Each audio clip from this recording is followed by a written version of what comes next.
Welcome back to the deep dive. We're here to unpack the ideas that really matter, give you that shortcut to being well informed. And today, wow, we're tackling something huge. It touches, well, pretty much every corner of our lives, often without us even realizing it. It's this pervasive, kind of unspoken pressure to be successful. Mm-hmm. Think about it for a second. You feel it, right? In your career, your relationships, maybe your hobbies, definitely in that constant chase for self-improvement. And yeah, definitely in our deepest personal and spiritual journeys too. It's everywhere. It really is. And this pressure, it's not just external stuff. A lot of it, we internalize it. It becomes this little whisper telling us we're not quite there yet, not quite enough. So it really makes you ask a pretty profound question, doesn't it? What does it really mean to be successful? Especially when we talk about, genuine growth, finding your purpose, getting that inner sense of peace. Are the ways we measure success, the ones we've inherited, actually helping us? Or are they getting in the way? That's such a crucial place to start. Because our deep dive today, it's all about a really powerful reevaluation of what success truly means. Yeah. Especially, like you said, in a spiritual context. We're going to be challenging some conventional wisdom head on. Yeah. And what's fascinating, I think, is just how deeply ingrained these societal ideas of achievement are. They seep into everything, even the most intimate parts of our lives where you'd think, metrics wouldn't apply. Right. So it raises this really important question. What if everything we thought about success? What if those very definitions we hold on to? What if they were actually the problem? What if chasing that kind of success was pushing us further away from what we truly want? Exactly. And to help us navigate this really fascinating reevaluation, we're diving into an incredible article. It's called Everything I Knew About Success Was Wrong by Heather Killeary. It was originally published in Relevant magazine. Now, for those of you who maybe aren't familiar, Relevant is, well, it's a publication with a strong following, especially, I'd say, among younger generations like Gen Z. They often explore that intersection of faith, culture, justice, current events, personal growth, all that stuff. And they really hit on themes relevant today: mental health, technology's impact, finding purpose in a, well, pretty complex world. Yeah, very timely. So Killiary's insights here feel incredibly timely, very resonant. Our mission today, like always, is to pull out the most important nuggets, the key insights about truly redefining success. We want to cut through the noise, give you a clear perspective. Okay, so let's set the stage. The article kicks off by looking at what many of us, maybe without even thinking about it, consider spiritual success. Before we dive into the author's own story, which is really powerful, I want you, the listener, just pause for a sec. Think. If you were looking at someone or even thinking about your own goals and you thought, yeah, that person is spiritually successful, what comes to mind? What does that look like from the outside? Is it someone always cheerful, never struggling, maybe someone in a big leadership role? What are those external markers? That's a great question to start with. So the author, Heather Killeary, she puts her finger on her initial understanding. It was almost instinctual, and she's really clear about it. On one hand, yeah, she genuinely wanted deep engagement with God and his will. And she says, look, that was a great goal, totally authentic. It's about connection, meaning, purpose. Good stuff. Right, the core desire. But then there was the problematic other part of her definition, and that was all about external markers of achievement. Okay, here we go. Yeah, this is where it gets tricky, because she drew this parallel, and it's so common, so insidious, really, a parallel to how we define success everywhere else. Think about it. A successful business, it's not just good ideas, right? It needs healthy profits and excited customers. Tangible results. Exactly. A successful movie doesn't just tell a story. It wins Oscars and fills theaters. Measurable outcomes. Visible stuff that screams success. Right. The metrics we all recognize. So in her mind, her internal blueprint, a successful Christian, wasn't just someone quietly nurturing their soul or humbly trying to follow Jesus. No. They had to look successful. They had to perform success. So this meant someone who was, get this, never suffering from doubt or depression. Okay, that's high. Isn't it? An impossibly high bar, especially today, with mental health struggles being so real and prevalent. Absolutely. They were also maturing in their faith in a steady climb, implying this smooth, predictable, always upward path, no plateaus, no going backwards, no messy questioning periods allowed. Like a graph going straight up. Totally. And maybe the most daunting part, they expected to get predictable, happy results when they prayed, read their Bible, and served. The vending machine model. Yes, exactly, like a spiritual vending machine. Put in the right coins, Prayer, service, Bible reading, follow the steps, and boom, guaranteed positive outcome. Like spiritual growth is just a project with clear KPIs.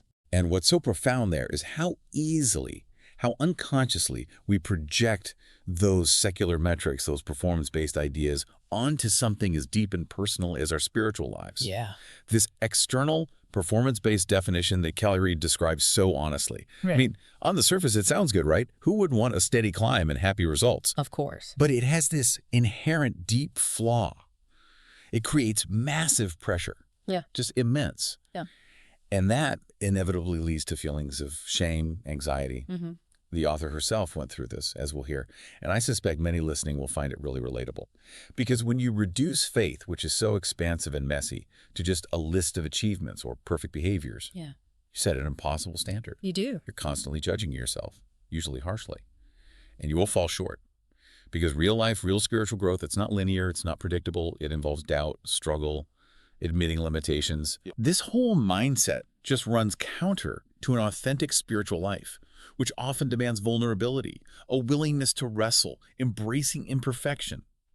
Richard Rohr, who's quoted in the article, great theologian, he puts it so powerfully. He says, "The revelation of the death and resurrection of Jesus forever redefines what success and winning mean, and it is not what any of us wanted or expected." Wow. That suggests the very core of faith flips our human-centric, worldly ideas of winning on their head. It's radical. It moves us away from just looking good to others towards something way deeper, often hidden, and often uncomfortable. That's such a critical point, and it leads us right into the author's own story, her personal journey. Which, well, given the title, Everything I Knew About Success Was Wrong, you can guess it didn't quite match that ideal she'd built up. Right. And this is where the article really grabs you, I think. It's just so raw, so honest, so vulnerable. It makes it a story that probably resonates very deeply for a lot of us. So Callery talks about her high school and college years, and looking back, she saw that time as the pinnacle of her faith. She describes herself as an earnest, on-fire student leader. You can picture it, right? Active in campus groups, leading studies, always seeming vibrant, sure of herself. She looked like spiritual success. The poster child, almost. Totally. It was a time of clear answers, strong community, measurable stuff. But she uses this really telling analogy. She says it was like being a child star peaking early. Oh, interesting. Yeah. It implies she hit her highest point, her most celebrated moments, before even hitting the complexities of real adult life. It hints that a decline from that peak was almost inevitable. It was the perfect picture of what she thought success was. Right, the performance peak. But then came life after graduation, and it was anything but that steady upward climb she expected or maybe was taught to expect. Instead, she fell into what she calls duck depression, and she describes it vividly, hanging on to faith by her fingernails. Wow, that's visceral. Isn't it? Just imagine that feeling. Desperate, clinging on by a thread, no strength left. And even when the worst of the depression lifted, the struggles weren't over. Her questions, anxiety, and cynicism wreaked havoc on her prayer life, her devotional time, the very things she linked to spiritual health. So the foundations felt shaky. Completely. Instead of that steady climb, she felt like she was just walking in circles, lost, stuck. In her own words, she definitely didn't feel successful, not even close. Yeah. This wasn't the neat blueprint. It was messy, uncertain, deeply uncomfortable, and really humbling, I imagine. It sounds it. So the crucial insight, and this came years later after a lot of wrestling and thinking, it was a huge turning point for her. She realized with real clarity that her yearning for success that looked successful kept me mired in shame and anxiety instead of drawing me closer to God. Oh, yeah, that's powerful. It really is. It wasn't the lack of effort or even the struggles themselves that was the core problem. It was the chasing of a certain look of success, that constant comparison to an ideal, the fear of not measuring up. That was the thing getting in her way. It was a barrier, not a bridge, to the connection she actually wanted. The goal itself became the obstacle. That's exactly. The thing she chased was ironically pushing her away. You know, this disconnect that Heather Callery describes so powerfully, I think it's incredibly common, especially when people move out of those really structured, supportive environments like college ministries or youth groups. Yeah, I could see that. In those places, you often have clear activities, you get external validation from leaders, from peers, there's a defined path, certain behaviors get internal scaffolding. It's gone. So if your idea of faith, your spiritual vitality, was built mostly on those external markers, looking on fire, having the answers, that predictable progress, then when those things crumble or just aren't sustainable with real-life challenges, your whole spiritual identity can feel like it's crumbling too. That makes so much sense. It's often a crisis not of faith itself, Yeah. but of a misunderstood faith. And it makes me wonder, for you listening, how many of us have felt that same internal conflict? That real disconnect between what we think our spiritual life should look like based on those external things and what it actually feels like, in its messy, authentic, often pretty unglamorous reality. Yeah. That internal dissonance, that's exactly what breeds the crippling shame and anxiety Kelly talks about. It paradoxically pushes us away from the connection and peace we crave because we feel like we're constantly failing at the performance. It's like spiritual imposter syndrome. Yeah. And it's exhausting. It really is. Such an insightful question. I bet a lot of listeners are nodding along, maybe seeing parts of their own story in hers. And what her story and this whole article ultimately shows is how God, in ways that are often really counterintuitive, just profoundly subverts our ideas of success. Wow. It's a truly radical redefinition. It challenges almost every conventional idea we hold on to. Okay, so let's unpack this, because this is where it gets really interesting. It's like flipping everything we thought we knew upside down. Yeah, the inversion. First up, upward mobility versus what Jesus called the upside-down kingdom. Yeah. I mean, in our world today, success is basically synonymous with upward mobility, right? Climb the ladder, achieve more, get status, gain influence, bigger network, more money. That's the narrative. It's relentless. From social media, self-help books, everywhere. Correct. But Jesus, he presented this radically different picture, one that turns all that earthly striving on its head. Completely different values. Yeah. He famously said in the Sermon on the Mount, the last will become first and the first last. And that's not just a clever phrase, It's a total inversion of our power structures, our value systems, how we usually think about who's winning, who's blessed. Right. He didn't bless the powerful, the rich, the impressive, the socially advantaged. Who did he bless? The brokenhearted, the poor in spirit, and those who mourn. Think about that. Those aren't conditions of strength or abundance or visible triumph. They're states of vulnerability, deep human need, often suffering. Definitely not the markers of conventional success. Not at all. And the author found this was absolutely true in her own life. Despite her struggles, her perceived failures, she realized something crucial. God worked as much in my wandering questions and disappointment as he did in college Bible studies. Wow. Okay. Yeah.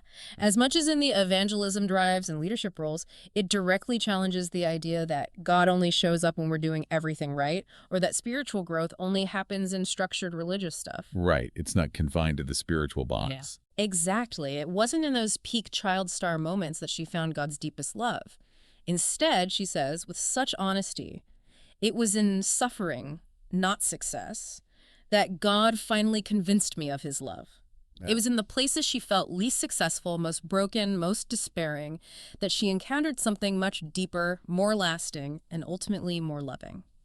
It was when that whole facade of successful faith crumbled that she really met God unmediated. The radical implications of this upside-down kingdom are just transformative, and they hit so hard against the pressures we feel today, especially maybe for younger generations. Yeah. If you connect this to the bigger picture, it fundamentally challenges our assumptions about progress, about achievement. Yeah. We're kind of wired to think spiritual growth should be like climbing a ladder, right? Collect the achievements. Get the points. Yeah. But Jesus' teaching and Kellery's experience, they suggest true spiritual progress might actually be found in those unexpected spots. Yeah. Vulnerability, brokenness, the moments we feel like we're failing or lost in doubt. Right. Think about how much pressure there is, especially online, to curate this perfect image. Always fine, always thriving. Yeah, the highlight reel. Exactly. The upside-down kingdom says, no, find your worth not in that performance, but in authenticity, in the humility of admitting you need help. It's a reminder that God's economy is just fundamentally different from ours. His values aren't our values. He doesn't meet us at our peak performance. He often meets us in our deepest valleys, in those moments of real human need and weakness. And this isn't about, glorifying suffering for its own sake. Right, not masochism. No, it's recognizing that struggle and suffering often carve out the space needed for a real encounter, for a radical rethink of what truly matters. It's where the false props get kicked away and you're left with just grace. Just grace. And building right on that, about where real strength is found, the article tackles another really ingrained assumption. The idea that our efforts matter for pleasing God. Yes. The effort equation. Yeah. The author admits, especially back in college, she assumed my religious achievements were how I pleased God. And that's such a common trap, isn't it? Very. The idea that if you just pray enough, serve enough, read enough, go to enough meetings, you'll earn God's favor, his approval. It becomes the spiritual meritocracy. Our output dictates our worthiness. We have to do to be loved. Yeah, performance equals acceptance. But then she shares this incredibly powerful, liberating moment from after college. She was at a real low point. She says she was wondering if I could even stay a Christian. That tells you how deep her despair went. Yeah, that's rock bottom. Her faith felt like it was slipping. Her identity, her purpose, all felt lost. But right then, in that raw, vulnerable, desperate state, something totally unexpected happens. She felt God draw close to me, assuring me that he loved me no matter what. Wow. No conditions. Not based on her performance, her devotion, her ability to keep up the image, not even based on her belief at that moment. It was just free, unconditional. She describes feeling so naked that year, devoid of any scrap of spiritual success to cover myself. Can you imagine that? Stripped of all pretense, all achievements, all the ways she thought she earned God's respect. Yeah. Utterly exposed. And in that total exposure, this unconditional love received when she felt completely empty with zero spiritual achievement to offer. Yeah. It shocked and healed her. It was a total paradigm shift. It just blew up her old understanding of how her relationship with God worked. It's profound. And the article uses this amazing analogy for spiritual practices, prayer, quiet time, Sabbath, Bible study, theology. It says they're akin to utensils at a banquet. Okay. Sometimes, yeah, we use these tools, these utensils, to experience the richness of God. They help, they're good, they aid connection. Right. They're useful. But here's the profound part. Other times, he's fed me by hand without me being able to lift a finger to help myself. Oh, wow. That image. Isn't it powerful and tender? It speaks to this grace that's so overwhelming, it just bypasses our ability to even participate sometimes, our capacity to even reach out. It's a love that serves us even when we feel completely incapable, when our hands are limp, our will is weak, our spiritual gas tank is totally empty. It's the ultimate picture of receiving, not striving. And that just illustrates this profound, liberating shift, doesn't it? Moving from relying on our own competence, our own relentless effort, to this deep, transforming reliance on divine grace. Yeah. What's truly fascinating is how the article shows our weakness, our moments of, spiritual incompetence or despair. They aren't barriers to God's love. Right. Quite the opposite. They're often the very canvas where his grace shows up most vividly.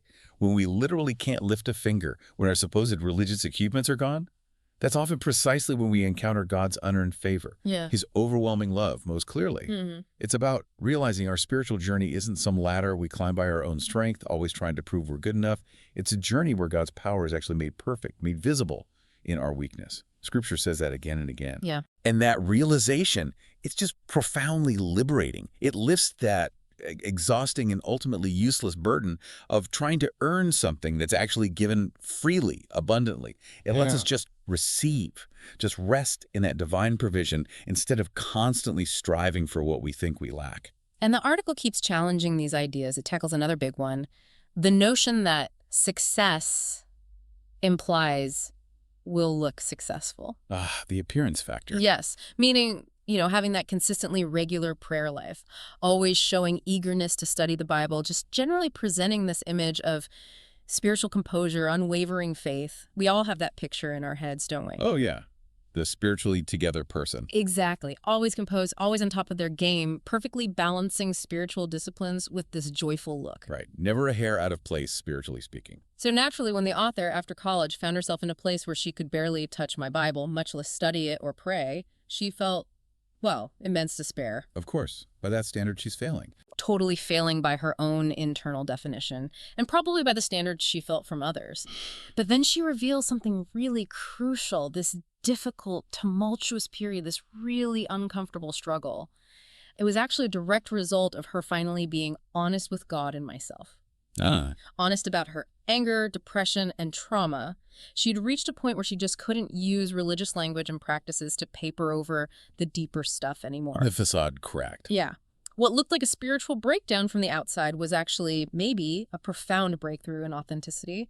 As she says, realizing what I saw on the surface was not the whole story. was key. It was in that vulnerability, that raw honesty, that real growth started, even if it looked like a total mess. Mm-hmm. It reminds me so much of Jesus's parable, the Pharisee and the tax collector. It's in Luke 19. The article mentions it too. Right, classic example. You've got the Pharisee, right? Highly respected religious guy, follows the law meticulously, looks like the picture of righteousness.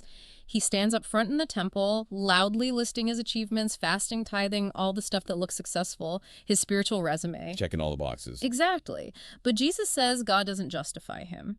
His performance, however impressive on the outside, lacked real humility. Then you have the sinful tax collector.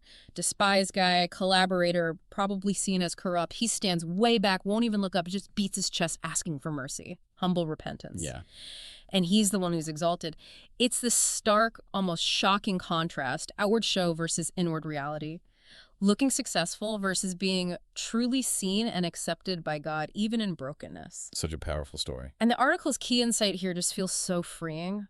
My desperation for God mattered more than my ability to manage regular quiet times. It wasn't about how often or how perfectly she did the right spiritual things, or how well she fit the ideal image. It was the raw, honest yearning of her heart.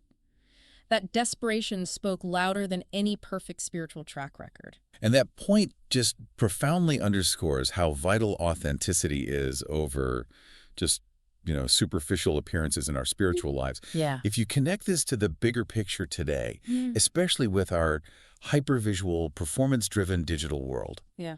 it's such a powerful call to prioritize inner truth over the outward show. Totally. Think about the pressure on Instagram, TikTok, lives, curated to look effortlessly successful, happy, perfect. It creates this immense pressure to look successful in everything, including faith. This article tells us, no, God sees past that. He sees beyond the carefully built facade. It tells us our struggles, our doubts, our anger, our trauma, our mental health battles, when we bring them honestly, vulnerably to God. They aren't roadblocks to faith. Often, they're the very pathways to a deeper, more genuine relationship. That's hopeful. It is. It frees us from that exhausting game of always having to look successful, presenting a perfect spiritual front. It lets us just be in our full, imperfect, messy humanity, knowing that it's in our genuine need that God meets us most profoundly. This is so vital, I think, especially for a generation grappling with mental health and online performance pressure. It's a counter-narrative of grace. Acceptance. It really is.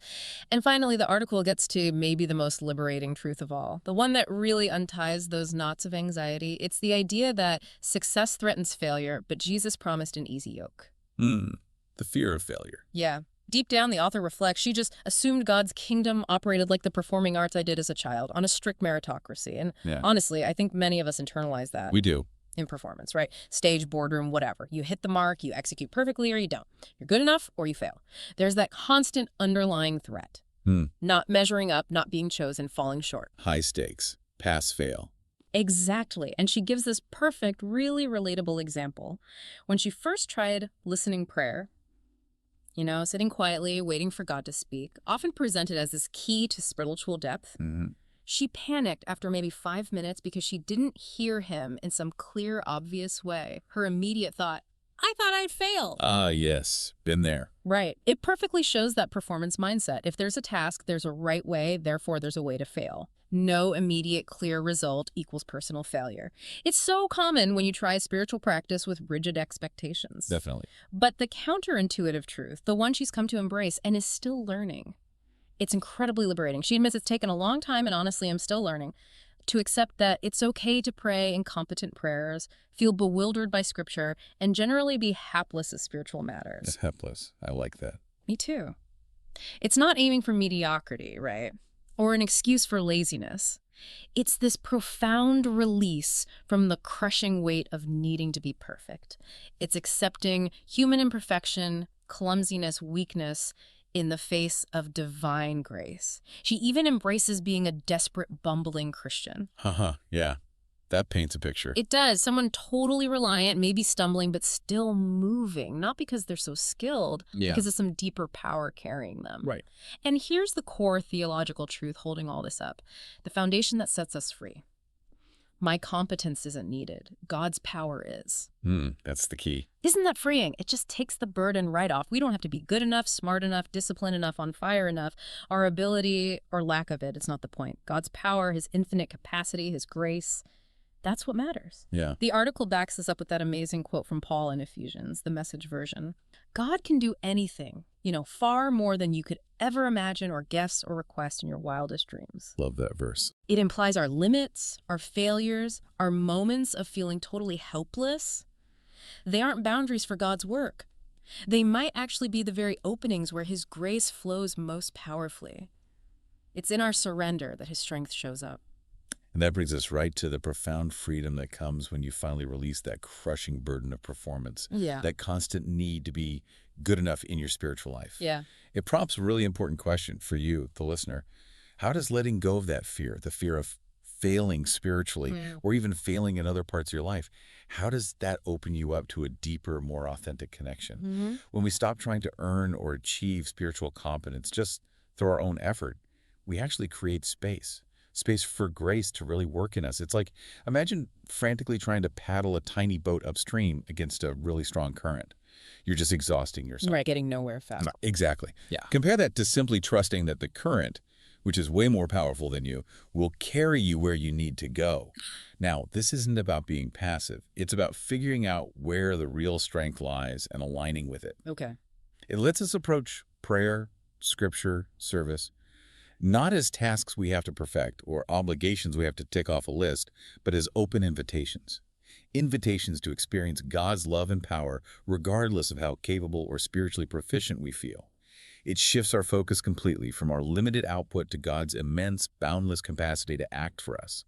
In a world obsessed with hustle and achievement, this offers such a countercultural path to peace. That leads us perfectly into the article's really powerful closing story. It's simple, but it just illustrates everything we've been talking about so beautifully, this whole redefining success thing. Okay. So the author talks about visiting an Episcopalian church about 2 years ago. She's participating in communion.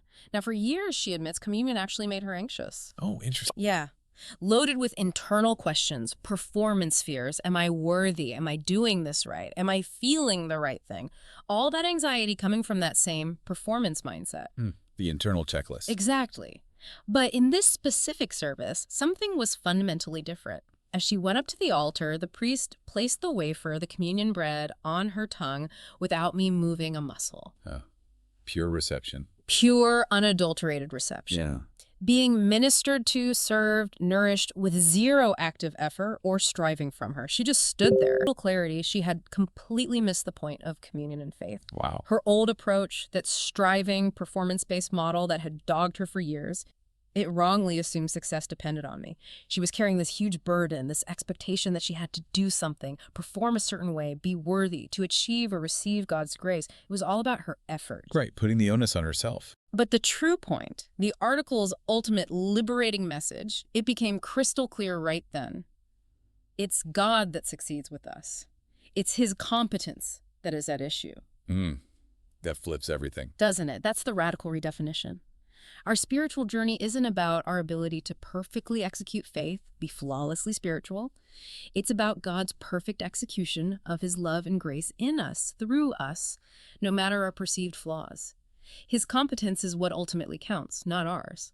It's shifting from earning to inheriting. Yeah, from performer to receiver. And this insight, it echoes so powerfully with what Paul taught. The article mentions this biblical parallel. Paul, early Christian leader, always challenging conventional thinking. He was once super zealous about his own religious achievements, following the law perfectly. He had the best spiritual resume you could imagine. Right, top of the class. But he came to see that all his gains of righteousness, everything he thought made him successful with God, all his efforts, his accomplishments were like garbage. Oof, strong word. It is, compared to the surpassing worth of knowing Christ Jesus my Lord. It's a shocking comparison, deliberately jarring. It makes the undeniable point: whatever we bring in our own strength, no matter how impressive it looks, it just pales in comparison to the unearned, life-changing gift of knowing God through grace. It completely devalues self-effort next to divine generosity. Yeah, puts it all in perspective. And the article wraps up this whole section with this beautiful, inviting message. It sums up the essence of this redefined success. There's no pressure, no burden, no high expectations. There's just an invitation, a door thrown wide open, and a banquet to enjoy to the full. Hmm. Love that imagery. It's not a call to strive harder, do more. It's an invitation to rest, to receive, to experience the incredible abundance of grace that's just offered freely. Imagine this lavish feast all prepared for you, no expectation you helped cook it. Just come and enjoy. That section just beautifully synthesizes the profound liberation that comes with this shift in understanding, moving from, a religion of performance to a faith of pure reception. Yeah. What's truly fascinating is how it moves us from constantly doing, constantly striving, constantly trying to earn our way, to simply receiving, simply being. Yeah. It's the difference between trying frantically to earn your spot at the banquet versus just walking through that wide open door and enjoying it fully without having to prove anything. And that just fundamentally transforms our entire outlook on what it means to be successful in our deepest selves, in our relationships, and our purpose. It's a huge paradigm shift from a relationship based on merit, where you're always trying to measure up, Always falling short. to one based purely on unconditional love and grace, which is just infinitely more stable, more fulfilling, and way more freeing. It's recognizing the ultimate success is actually God's work in us. Yeah. And our main part, just show up, let go of the striving, and accept his incredible invitation. Wow. What an incredible journey we've taken in this deep dive. We started off acknowledging that pressure, right? That unspoken pressure to be successful everywhere, including spiritually. Then we peeled back the layers with Heather Cleary's article, Everything I Knew About Success Was Wrong. We saw how deeply ingrained that conventional blueprint can be perfect behavior, predictable results. Yeah, the external focus. Then we walked through her own honest unraveling, her realization that chasing the look of success was actually a barrier. Right, getting in the way. And finally, we uncovered God's radical, counterintuitive redefinition, blessing the brokenhearted, finding strength in weakness, valuing authenticity over appearance, and ultimately freeing us from that fear of failure, inviting us instead into an easy yoke. This deep dive really aimed to give you that shortcut, that clear perspective on what it means to genuinely thrive in a totally different way. Yeah, and it really challenges you, the listener, doesn't it? To reconsider those unspoken metrics you might be using, maybe unconsciously, to judge your own life, your own growth. And not just spiritually, but everywhere. Right, across the board. If we connect this to the bigger picture, our lives in this demanding world, it strongly suggests that maybe true fulfillment, lasting peace, maybe it's not found in hitting some predetermined external target of success. Maybe it lies in letting go of our frantic striving, and instead learning to rest in a competence, a power far greater than our own.